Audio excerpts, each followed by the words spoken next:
Assalamualaikum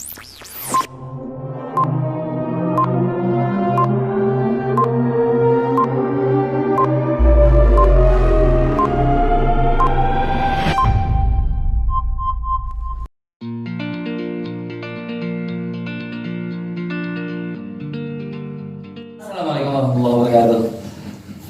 Ketemu lagi di channel Juragan Sudartom. Sekarang saya lagi mau berbincang-bincang dengan pelakor utama di pelakor pembangunan di proyek Mutiara Rangsa, yang mana dia ini nih sudah membangun beberapa ribu perumahan, dan kurang lebih ada beberapa proyek juga yang beliau sudah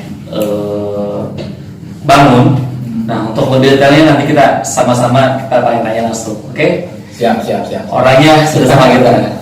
Selamat pagi Pak Sulis. Assalamualaikum. Waalaikumsalam. Gimana kabar Pak Sulis? Sehat ya? Alhamdulillah sehat. Ini seperti ini kita harus fight. Semangat terus. Terus ya. Jadi udah nggak ada WFH nih ya? Ya nggak ada. Proyek mana WFH? Target ya kan? Gimana? Pak Sulis, ini kan kita mau berbagi cerita nih buat teman-teman yang ada di orang sana yang mungkin untuk saat ini beliau ini mereka ini belum mengetahui tentang rumah subsidi itu speknya kan udah bagus banget kan Pak Sulis ya. Masih memandang sebelah mata lah berkaitan dengan rumah subsidi, speknya begini, padahal kan sesungguhnya sudah bagus banget dan sudah diatur oleh pemerintah kan seperti itu. Mungkin boleh sedikit cerita Pak Sulis, pengalaman Pak Sulis nih berkaitan dengan mulainya proyek-proyek yang pernah Pak Sulis kembangkan dulu. Boleh diceritain Pak Sulis gimana? Baik. Jadi dulu saya dulu ikut di PT yang lain. Jadi kita mulai pembangunan itu di area Babelan. Jadi area Babelan itu pembangunan di 1264 unit. 1264 unit, dan itu proyek 3,5 tahun kelar. Dalam penjualan 1.000 itu, dan pembangunan juga kejar tayang terus. Dan di Mutiara Rangsa ini itu pengembangan lagi. Jadi mulai di pembangunan lagi itu di sekitar, kita rencana di 9 hektar. 9 hektar di 14 unit. Jadi saya untuk penjelasan spek ya, memang dulu kita lihat ya rumah BTN itu seperti apa, standarnya macam-macam gitu. Karena dulu anggapannya bahwa perumahan BTN itu perumahan yang yang adanya, jadi ya bentuknya mungkin ya simpel gitu kan, bentuknya yang simpel, material yang ala kadarnya. Tapi pemerintah itu sendiri sekarang sudah ada peraturan sendiri sih di tahun 2002 itu juga pemerintah udah standar dari perumahan siap huni itu seperti apa itu sudah ada. Dari mulai besi, dari pondasi, dari slope, dari tembok itu sendiri, dari kolom-kolom, dari sampai ke atap dan finishing, semuanya udah diatur di Perpu dari pemerintah itu sendiri. Jadi dalam artian keseluruhannya sudah ada standarisasi ya. Betul. Nasional bahwasanya harus seperti ini. Dan kalau memang tidak seperti yang dijelaskan oleh Perpu itu, berarti dibongkar rumahnya. Betul. Jadi khususnya di Mutiara Rangsa ini sendiri, kita mengacu dari Perpu itu sendiri. Gitu. Jadi baik dari pondasi sampai ke finishing selesai gitu. Jadi memang kita acuannya itu. Jadi nggak ala kadarnya juga untuk kita membangun suatu rumah. Berarti dalam artian kan Pak Sulis kan tadi kan udah cerita di tahun 2014 kurang lebih ya, proyek di Babelan itu yang di 1200 itu berarti kan memang ada beberapa tipe yang mana tipe itu pun juga ada masa-masa dulu masih belum ada sudah standarisasi semua Pak. Dari 2014 itu sudah standarisasi semua berarti ya? Kalau dari dulu sih memang sebenarnya udah ada standarisasi, cuman karena FLPP ini kan berkembang terus ya, jadi habis setelah ini tetap kita ngacu standarisasi.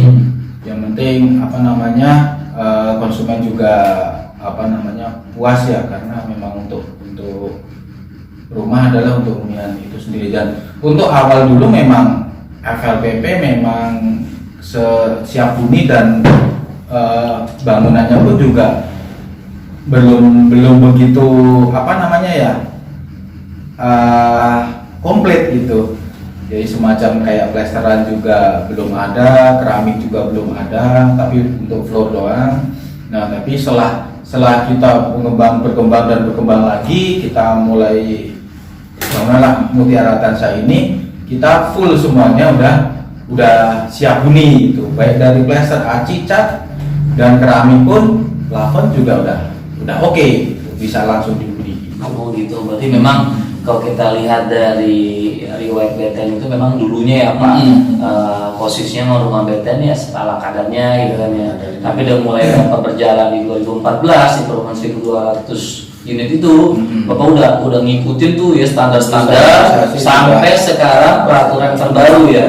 Berarti dalam artian nggak nyesel lah punya rumah subsidi ya kan? Betul. Dan di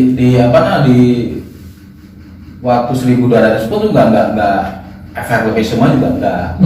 Jadi ada komersilnya juga di tipe 36 ya kan, di tipe 30 dan 27 sama 24 untuk FLPP begitu. Nah, sebelum kita masuk ke fase sekarang ya Pak di Mutiara Tansa kan, sedikit ya Pak cerita pahit-pahitnya dulu loh Pak waktu pas bangun yang di Babelan tuh gimana sih Pak? Yang nama Babelan ini juga kan dulu kan bisa dibilang kan dulu wilayah yang juga tanda kutip ya Pak dulu merah kan gitu kan. Nah itu gimana Pak? Ya, cerita sedikit Pak. Jadi kalau di Babelan itu untuk masalah kita bangun nih, ya pasti ada lah namanya proyek ya, proyek pasti ada yang ini itu yang pengen kerja, pengen ambil semua keamanannya, pengen material inilah masuk, subkon segala macamnya.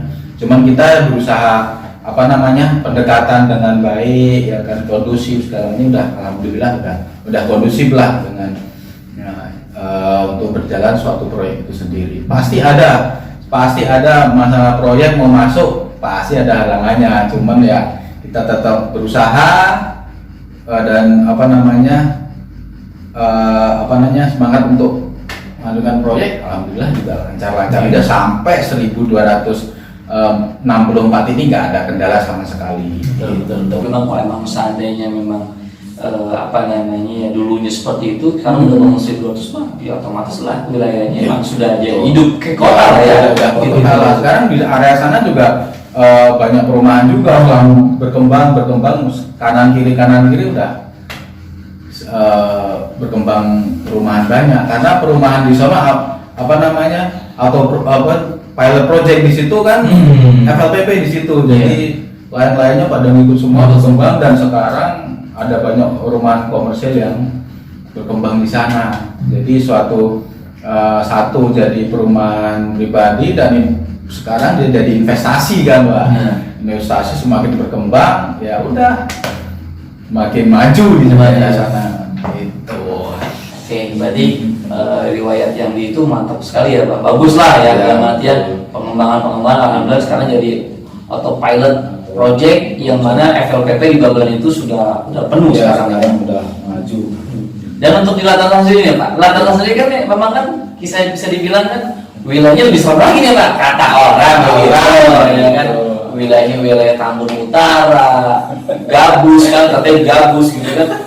Tapi pas yang Bapak alami nih, sekarang sudah bangun berapa nih Pak? Sudah berapa unit sekarang? Baik, dari memang dalam suatu proyek pasti ada ya. Cuman alhamdulillah namanya kita pengen berbuat baik, pengen memajukan suatu daerah, developer juga istilahnya pengen seperti itu juga. Jadi ya mudah gitu loh, kita gampang, kita prepare dengan baik, ya alhamdulillah jalan sampai sekarang udah bangun di hampir 250 lah kita dalam jangka waktu di ya hampir plus minus 2 tahun lah ya. Maksudnya 2 tahun Iya, ya. Berarti dalam artian wilayah Gabus sendiri ternyata ya Pak, Bapak masuk ke sini bangun Mutiara Alatan saya dimulai dari udah hampir 250 kan, berarti kan cukup lumayan besar ya. Iya, iya. Cepat sekali gitu kan. Betul. Berarti bahkan emang sudah tidak ada kendala apa-apa ya. Ya dulu memang kita mau masuk sini juga banyak orang yang takut ya, kutip itu ya, nggak aman lah, banyak preman segala macamnya. Ya kita asal kita permisi ke tempat orang dengan cara yang bagus, dengan cara yang ya kita baik, ketemu assalamualaikum dengan baik, ya tanggapan mereka juga baik. Kecuali kalau kita masuk dengan dengan kasar atau dengan kita nggak sopan apalagi kan, ya udah hasilnya juga nggak bagus gitu. Jadi intinya gimana cara Dan kita di kita yang baru ya, kita bermasyarakat, Ya. insya Allah semuanya